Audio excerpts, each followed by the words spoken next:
اسی لیے فرمایا گیا کہ قولوا قولا سدیدا۔ ایک مرتبہ ایسے ہی موقع پر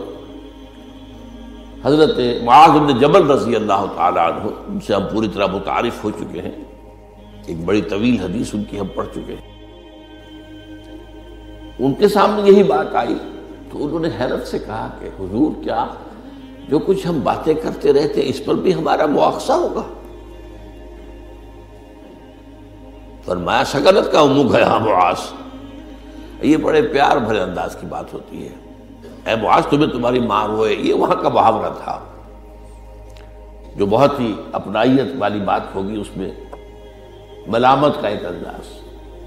میں تو سمجھتا تھا کہ تم بہت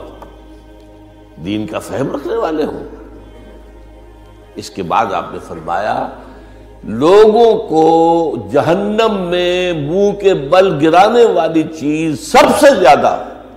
زبان کی کھیتیاں ہیں، حصائد السنتکم، زبان سے جو لفظ نکلتا ہے وہ ایک بیج بن کر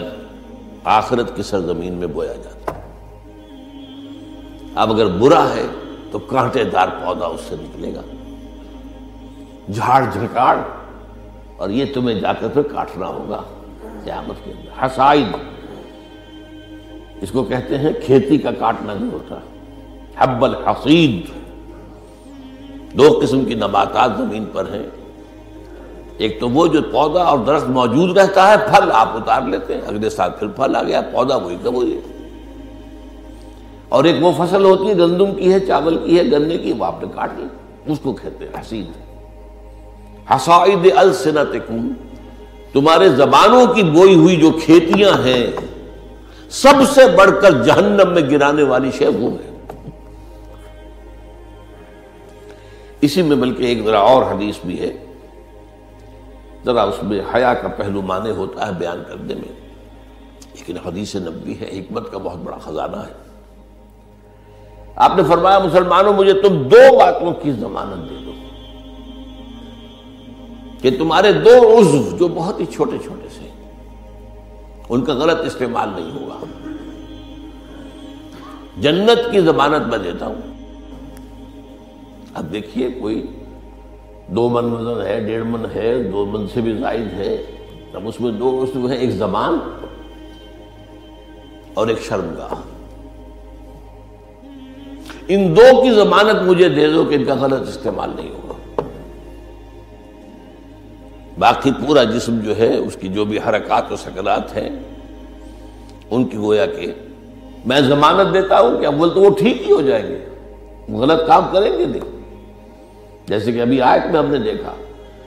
یا ایھا الذین آمنوا اتقوا اللہ وقولوا قولا سدیدا یصلح لکم اعمالکم،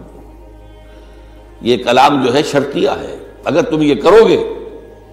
تو اللہ تعالیٰ تمہارے سارے اعمال درست کر دے گا، وَيَغْفِرْ لَكُمْ ذُنُوبَكُمْ، اور کبھی اگر خطا بھی ہو جاتی ہے انسان سے، ظاہر بات ہے الانسان مرکب من النسیان والخطا، تو اللہ معاف کر دے گا۔ یہ فلسفہ ہے دین کا، آپ کا رخ جو ہے سیدھا ہے، آپ صراط مستقیم پر چل رہے ہیں، کہ چلنے میں کہیں پاؤں پھسل گیا، گر گئے، پھر فوراً اٹھے پھر چلے تو اللہ معاف فرماتا ہے ان چیزوں کو۔ لیکن زندگی کا رخ ہی ٹیڑھا ہو گیا، اب تو معاملہ بالکل برعکس ہو گیا، اب تو جو قدم اٹھ رہا ہے وہ غلط رخ پر جا رہے ہیں، جتنا آگے بڑھیں گے صراط مستقیم سے اتنا ہی دور ہوتے جائیں گے۔ رخ سیدھا رہے، اللہ کے احکام اور اس کے رسول کی سنت، اس پر رخ پہ آدمی چل رہا ہے۔ جو اللہ چاہتا ہے، عبادت رب، شہادت علی الناس اور اقامت دین کی جد و جہد، اس میں انسان لگا ہوا۔ اب خطا ہو گئی، غلطی ہو گئی، لغزش ہو گئی،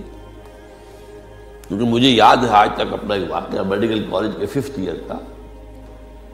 ذرا دیر ہو گئی تھی، فرسٹ لیکچر ہمارا ہوتا تھا جو سرجری کا، ڈاکٹر امیر الدین، وہ بڑے سخت تھے، 5 منٹ کی مہلت دیا کرتے تھے، اس کے بعد دروازے بند، اس کے بعد آپ آئیں گے تو پھر آپ داخل نہیں ہو سکتے۔